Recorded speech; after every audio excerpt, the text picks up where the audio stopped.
Apreciados amigos, un saludo cordial con ustedes el pastor Luis Aguiluz. Aquí estamos para el repaso de la lección de la escuela sabática. Ya estamos, mis amigos, en la lección número 10. Para esta semana se titula El pacto y el modelo. Y es una lección que presenta la relación que debe haber entre el Dios creador y sus criaturas. Cómo Dios quiere relacionarse con su pueblo. Cómo quiere convivir con ellos. El Señor dice, y viviré y estaré, ¿no? Para esto el Señor pide a Moisés que le hagan un santuario para habitar en medio de su pueblo. El Señor es un Dios que quiere relacionarse. Varias veces se menciona durante el estudio de la lección el término relacionarse con Dios, pasar tiempo con Él, conectarnos con Él. Y esto solamente se logra a través de una relación de amor. Por esta razón, cuando nosotros vemos cómo el Señor manda a realizar un santuario, un tabernáculo, donde Él puede estar cerca de su pueblo, nos damos cuenta que es la expresión de un Dios de amor. Un Dios que quiere estar cerca de aquellas criaturas que quiere salvar. Por esta razón, al estudiar el pacto, al estudiar acerca del santuario, nos damos con la sorpresa de que tenemos un Dios misericordioso, un Dios maravilloso, que quiere mostrarnos la forma de vivir con Él, de vivir en santidad, en paz y por la eternidad. Y esto es lo que se va a desarrollar en el repaso de la lección de esta semana, así que preparémonos para el estudio de la lección.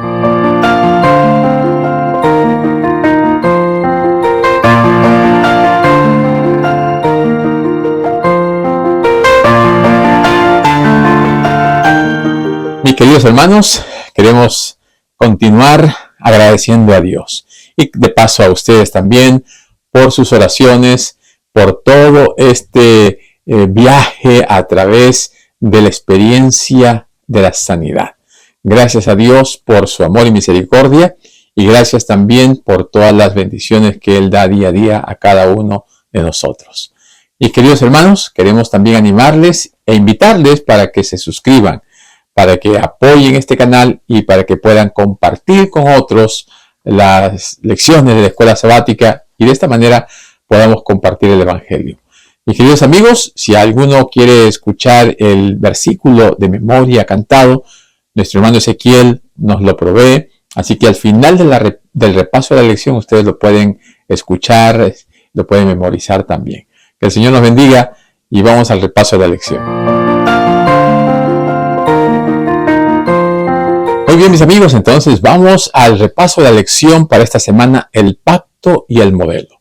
Antes vamos a repasar el versículo de memoria. Allí se encuentra en Éxodo capítulo 24, versículo 3. Dice la palabra de Dios. Y vino Moisés y contó al pueblo todas las palabras del Señor y todas las leyes. Y el pueblo respondió a una voz, haremos todo lo que el Señor ha dicho. A través de este versículo, el pueblo se compromete a obedecer a Dios. Y aquí encontramos algo interesante, cómo el Señor provee los medios, los recursos para que el pueblo pueda vivir obedientemente. El Señor como creador, como Dios, como redentor, está siempre dispuesto a acercarse, a dar esa experiencia de salvación a su pueblo. Nos creó para estar en comunión, en esa estrecha relación con Él. Por esta razón, cuando el Señor nos pide que le conozcamos, Él nos está pidiendo que nos acerquemos a Él, que entremos en una relación de tiempo, de amor y de conocimiento. En términos prácticos, esto se logra a través de tres formas: estar en relación con Dios a través de su palabra. Cuando nosotros estudiamos la Biblia, Dios nos está hablando. Escuchamos la voz de Dios. De esta manera nos alimentamos espiritualmente. Luego está la oración, que es conversar con Dios como con un amigo, abrir nuestro corazón, expresarnos, contarle todo aunque Él lo sepa. Y la tercera es compartir con otros, hablarle a otras personas de lo que el Señor ha hecho en nuestras vidas. Esto es el testimonio, esto es el contar la misión la experiencia de la salvación, lo que el Señor ha hecho a través de su muerte, resurrección y que Él pronto viene a buscar a sus hijos. Así que el conectarnos con Dios nos va a llevar a estas tres cosas importantes: estudiar la palabra, orar y compartir las buenas nuevas con otros. Así que, mis queridos amigos y hermanos, nosotros amamos a Dios y le somos obedientes como evidencia de ese amor, de esa aceptación al amor que Él nos ofrece. La palabra de Dios es bien clara. Nos dice lo que el Señor espera de cada uno de nosotros como hijos de Dios. En Éxodo 24, 1 al 8, nos presenta allí cuando Dios le dice a Moisés que venga al monte donde él iba a tener un encuentro con el Señor. Y el Señor le dice: ven, sube tú, Aarón, Nadab, Abiú y 70 ancianos, 70 líderes, esos hombres que son los representantes del pueblo, los príncipes de las tribus. Haremos, dice, todas las cosas que Jehová ha dicho. Todos estos hombres son los representantes del pueblo. Y vamos a ver que más adelante muchos de ellos que han tenido esta experiencia maravillosa de estar en la presencia de Dios, de haber compartido con el Señor, ahora, ¿no? Cuando vienen los problemas y las dificultades, le dan la espalda, después de haber tenido esta experiencia maravillosa. Y esto es algo que tenemos que resaltar. Entonces dice que Moisés después también escribió lo que el Señor le había dicho. Los jóvenes ofrecieron holocausto. Moisés tomó la sangre y la puso sobre el altar y leyó el libro. Toda una experiencia de adoración, en donde vemos aquí la palabra de Dios como el centro, donde vemos la sangre mostrando el medio a través del cual Dios iba a hacer posible la salvación del ser humano. Porque sin derramamiento de sangre no hay remisión de pecado. Así que Dios es un Dios de relaciones. Dios busca a Moisés, le pide que venga con los líderes y luego Él establece allí una relación especial, un momento de intimidad con ellos para que puedan tener la experiencia de lo que es estar frente a Dios, frente al Señor.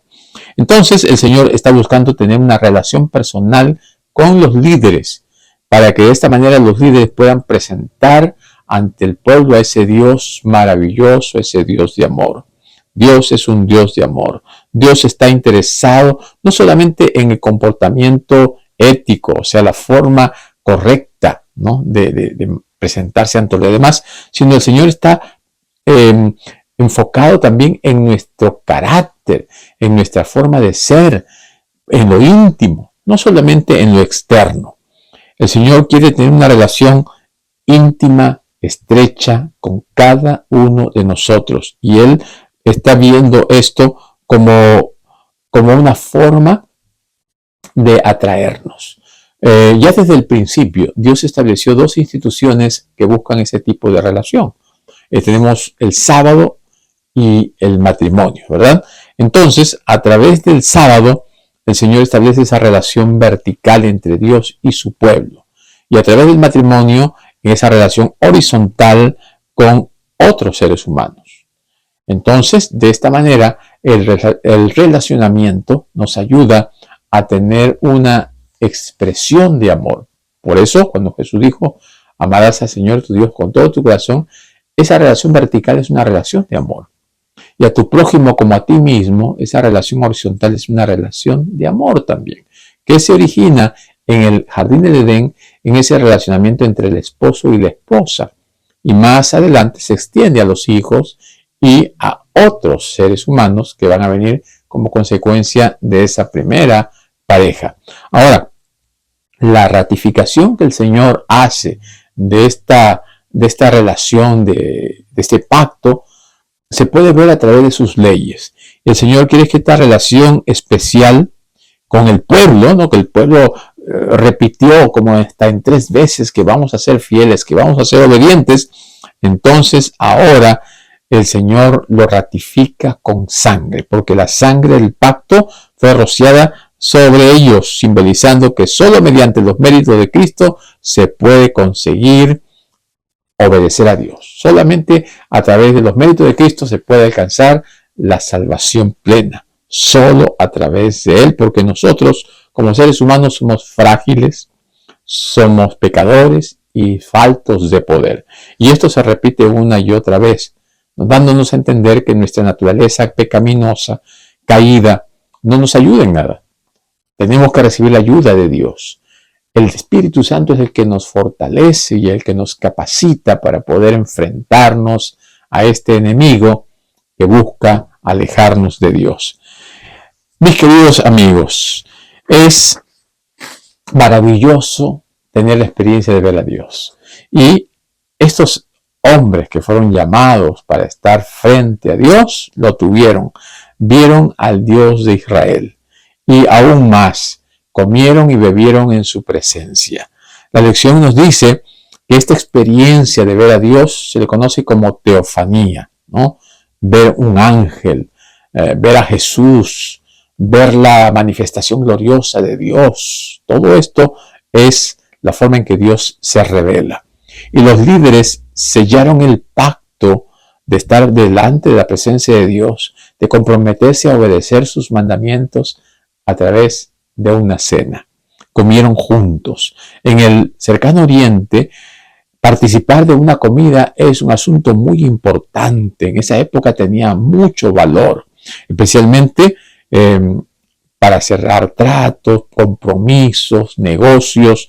Era muy importante también para cierto tipo de relaciones. Aquí la lección nos dice que también ofrecía un honor y un privilegio y ofrecía perdón y formaba vínculos de amistad, ¿no? Implicaba que la persona estaba disponible para la otra, permanecer juntos en tiempos de crisis y de problemas.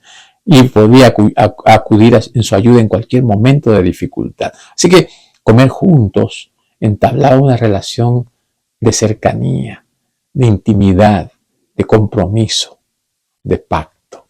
Y esto es lo que Dios estaba buscando. Y por el otro lado, ¿no? Rechazar una invitación a una comida, a una cena, a un encuentro de este tipo, era como un desprecio, era como un insulto de los peores. Y cuando Jesús, más adelante, iba a comer con los pecadores, ¿no? Llevaba a los fariseos a mencionar, ¿no? ¿Cómo es posible que coma con ellos? Cuando el Señor quería entablar esa relación, ese acercamiento, quería hacer un pacto con ellos para que se puedan salvar, porque el Señor Jesucristo vino a buscar y a salvar lo que se había perdido. Como en el Antiguo Testamento el pueblo de Israel fue llamado para ser la luz del mundo, Jesús vino también ahora para mostrar que todo aquel que le acepta y le sigue se convierte en una luz para este mundo. Lamentablemente algunos de los que habían subido con Moisés cayeron más adelante en pecado, perdieron la vida. ¿Por qué perdieron la vida? Porque perdieron la visión, perdieron sus ojos, fueron contaminados con el pecado. Y aunque habían tenido una experiencia profunda con Dios, no fueron convertidos. Realmente no experimentaron esa conversión. Solamente fueron llamados a tener una experiencia externa. No fueron convertidos en lo más profundo. Su corazón no fue transformado. Y esto es algo que nosotros tenemos que tener mucho cuidado. A veces nos acercamos a Dios porque hemos visto algo maravilloso, un milagro. Hemos visto algo que Dios ha hecho de manera portentosa y nos ha atraído, nos ha llamado la atención. Pero si no entra esa experiencia a formar parte de nuestro ser más íntimo y no experimentamos un cambio, una conversión, entonces en cualquier momento que vengan dificultades, podemos darle de espalda a Dios. Y esto es un peligro tremendo. La posesión de la verdad y de privilegios sagrados no implica necesariamente conversión. El hecho de que tú te hayas bautizado, el hecho de que hayas aceptado a Dios, el hecho de que tengas un cargo importante dentro de la iglesia, no te garantiza la salvación. Si tú no tienes una relación personal con Dios, si tú no tienes un encuentro diario con Jesús, entonces te falta lo más importante, que es tener esa experiencia vivificadora que se realiza solamente por tener al Espíritu Santo en nuestro corazón. Y esa experiencia de tener al Espíritu Santo es la que nos da poder para obedecer. En el libro de Ezequiel, capítulo 36, versículo 26 al 28, el Señor dice que nos quiere dar un corazón nuevo. Quiere quitar el corazón de piedra y poner un corazón de carne. ¿Y cómo se logra eso? A través del Espíritu Santo. Pondré un espíritu nuevo dentro de vosotros, dice el Señor. Y más adelante dice que solamente podemos obedecer los mandamientos de Dios si es que tenemos el Espíritu en nosotros. O sea, el Espíritu Santo es el que nos ayuda a obedecer los mandamientos. Si alguien dice por allí, no, que los mandamientos no se pueden obedecer, no se puede guardar la ley, están yendo contra lo que dice Dios. Porque Dios dice, les daré mi espíritu para que guarden mis preceptos y los pongan por obra. Así que los israelitas ya habían declarado en 3 ocasiones que iban a obedecer a Dios. Y a veces lo que decimos por nuestra boca nos condena, porque nosotros mismos a veces hacemos lo contrario con nuestros hechos, con nuestra práctica, con nuestra vida. No digamos nada de lo que después tengamos que arrepentirnos. Como dice Eclesiastés 5:5, ¿no? Dice, no prometas si no vas a cumplir. Mejor es no prometer y cumplir que prometer y no cumplir. De esta manera, el Señor siempre nos va a capacitar para poder cumplir y obedecer lo que Él nos pide. El Señor nos va a dar el poder cuando nosotros se lo pedimos. Solo Dios es el que transforma nuestra vida, el que produce un cambio, el que quita el corazón de piedra y pone un corazón de carne sensible, un corazón lleno de amor. Él es el que hace ese milagro. Nosotros, por más buenas intenciones que tengamos, no lo vamos a poder lograr. Las buenas intenciones no cambian a nadie. Es solamente algo de labios para afuera. El que cambia es Dios a través del Espíritu Santo. Recordemos, el que cambia es Dios a través del Espíritu Santo y nosotros tenemos que pedirle a Dios que produzca en nosotros un cambio a través de ese poder maravilloso que está disponible para todos sus hijos. ¿Cuál es la parte que nos toca a nosotros? Solamente seguir a Dios, aceptarlo como nuestro Dios y Salvador, entregarle nuestras debilidades para que Él nos fortalezca. Dios reúne, limpia, quita, da, pone y moviliza para obedecer cuidadosamente la ley. O sea, Él nos va a dar todos los recursos que estén disponibles para que nosotros podamos obedecerle. Tenemos que confiar en Él. No confiemos en nosotros mismos, ni un instante. No pensemos que porque tenemos ya varios años, porque hemos estudiado o porque hemos visto cosas maravillosas, ahora nosotros podemos hacer las cosas sin Dios.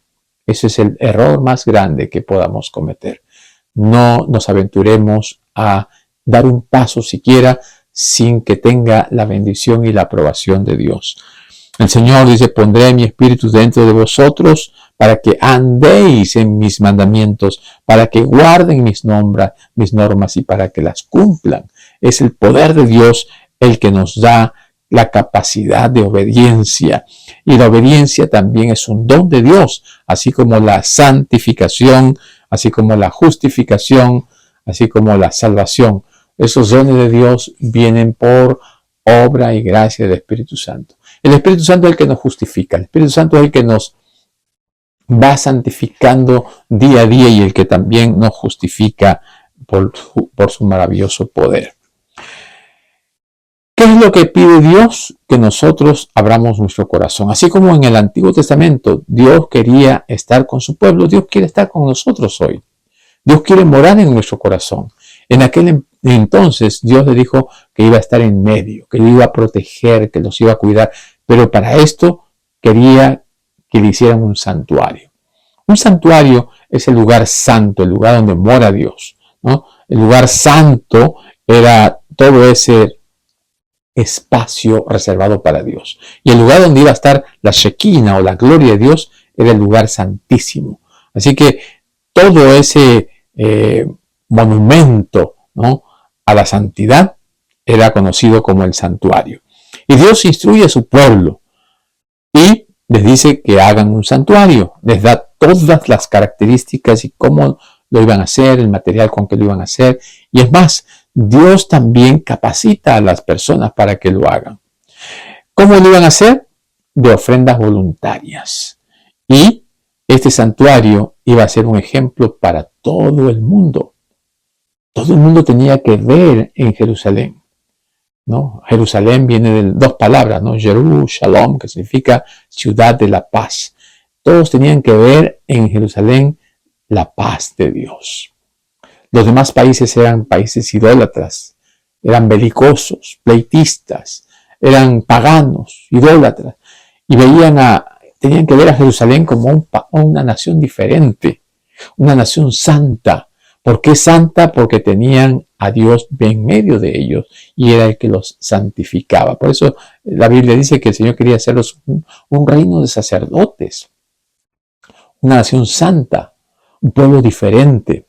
Y eso se logra solamente cuando nosotros caminamos al lado de Dios. Hoy en día el Señor quiere morar en nuestros corazones, quiere que nuestro corazón sea ese lugar santísimo y que nuestro cuerpo entero sea el santuario del Señor. Y aunque muchas veces el pueblo de Israel se equivocó, Dios nunca los abandonó. Dios siempre estuvo allí acercándose para atraerlos y para mostrarles a través de sus profetas que lo que ellos hacían era más parecido a lo que hacían las naciones paganas que lo que el Señor le decía que hagan. Es triste ver a alguien que se tapa los ojos a las cosas espirituales para buscar que hacer las cosas que le agradan, las cosas de este mundo. Así que el santuario debería llegar a ser un lugar donde Dios se manifieste a su pueblo, donde ellos pudiesen ver en qué consistía el plan de salvación.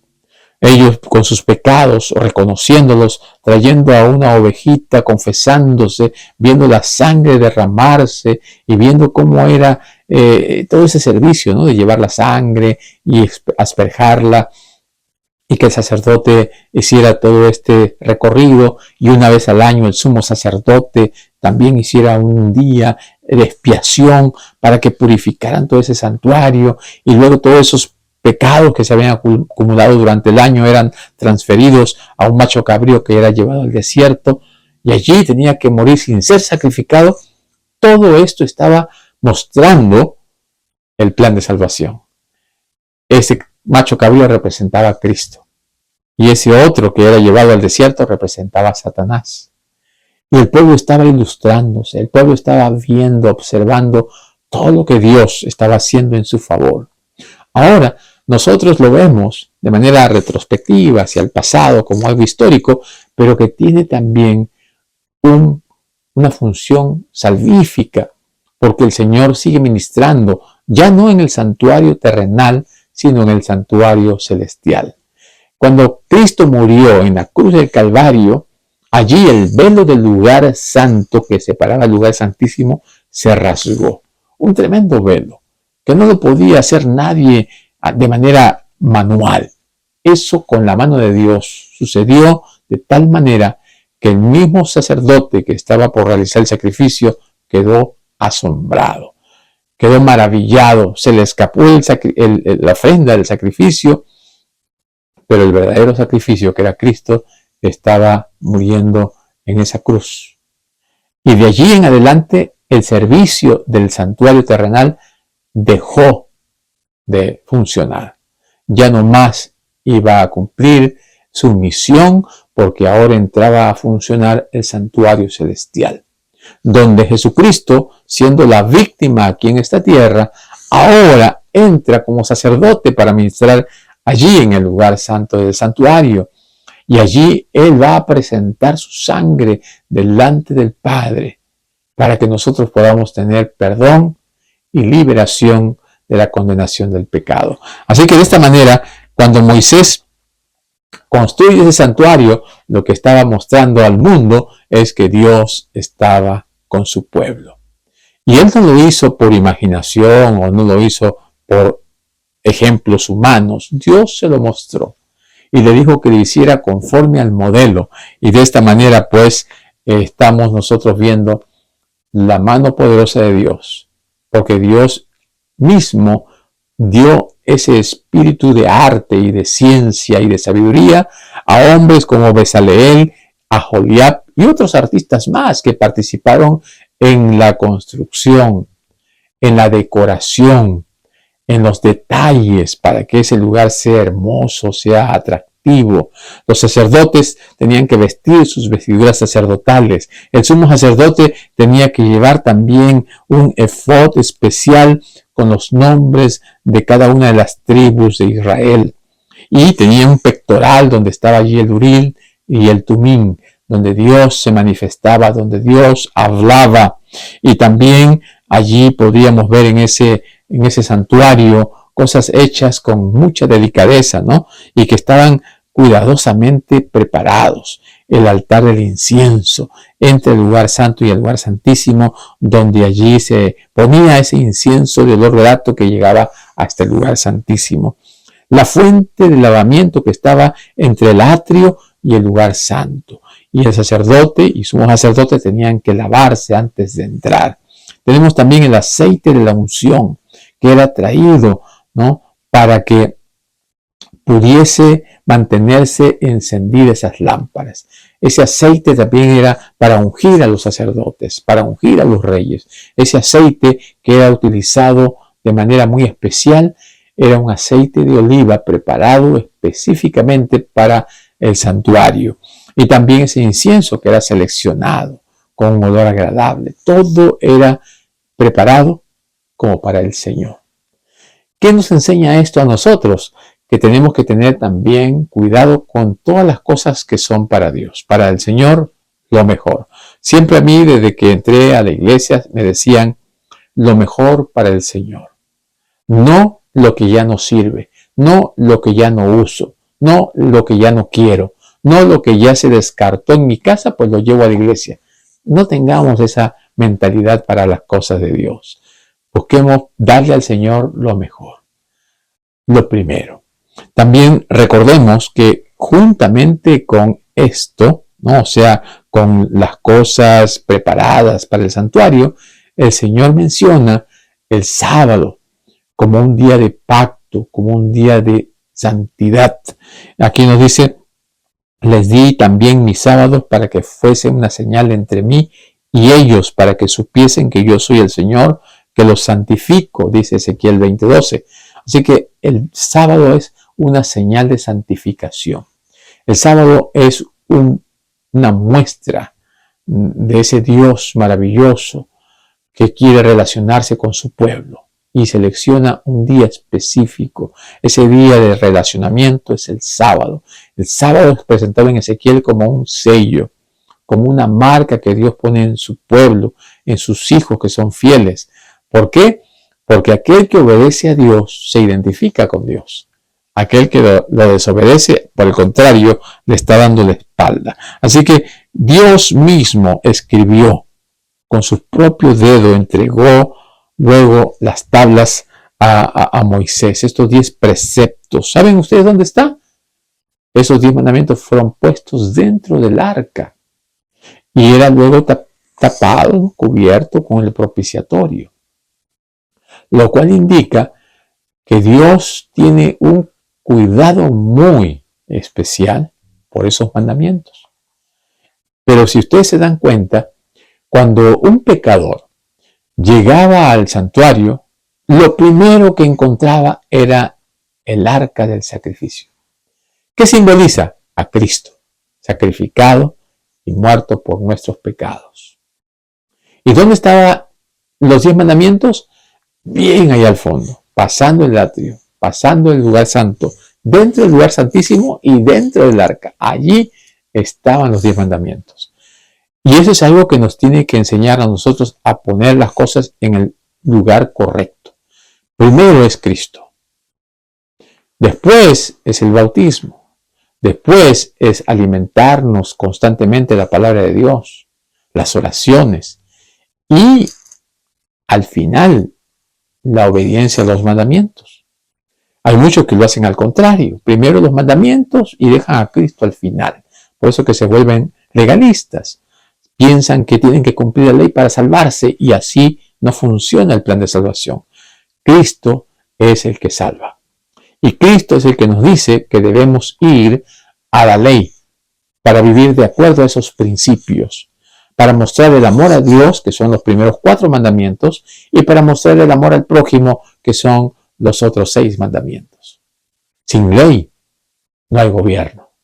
El reino de Dios se basa en sus leyes, y esas leyes que Dios ha dado son para nuestro beneficio. No podemos nosotros vivir sin leyes. En ningún país, en ningún reino se puede vivir sin leyes.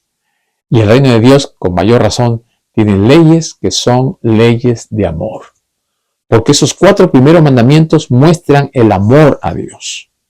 Y los otros 6 mandamientos muestran el amor al prójimo. Así que la ley está basada en el amor. No en la condenación, no en el juicio, no en la muerte, no en la destrucción, no en la condenación, en el amor. Porque Dios lo primero que quiere es restaurar, redimir y salvar a sus hijos. Mis queridos amigos, por eso nosotros encontramos allí que el propiciatorio, ¿no?, que también significa expiación, lo que busca es expiar los pecados de aquellos que han transgredido la ley. Porque la ley sí nos condena. La ley nos muestra nuestros pecados, pero Cristo es el que nos libera de la condenación de la ley. Mis queridos amigos, qué hermoso es estudiar la palabra de Dios. Y aquí nos va presentando poco a poco cómo el Señor quiere que tengamos una relación personal con Él. Cómo el Señor quiere que nosotros le conozcamos a Él. Y solamente le podemos conocer si es que estamos cerca a Él, si es que caminamos al lado de Él, o si es que seguimos las pisadas de Jesús, y si es que abrimos nuestro corazón para que el Espíritu Santo nos llene y nos transforme. Que el Señor te bendiga. Y que al estudiar las lecciones del Éxodo, podamos también nosotros hacer ese peregrinaje desde el Egipto a la tierra nueva. Que el Señor sea con cada uno de nosotros. Y Moisés vino y contó al pueblo todas las palabras del Señor y todas las leyes. Y el pueblo respondió a una voz: haremos todo lo que el Señor ha dicho. Y Moisés vino y contó al pueblo todas las palabras del Señor y todas las leyes. Y el pueblo respondió a una voz: haremos todo lo que el Señor ha dicho. Haremos todo lo que el Señor ha dicho. Haremos todo lo que el Señor ha dicho.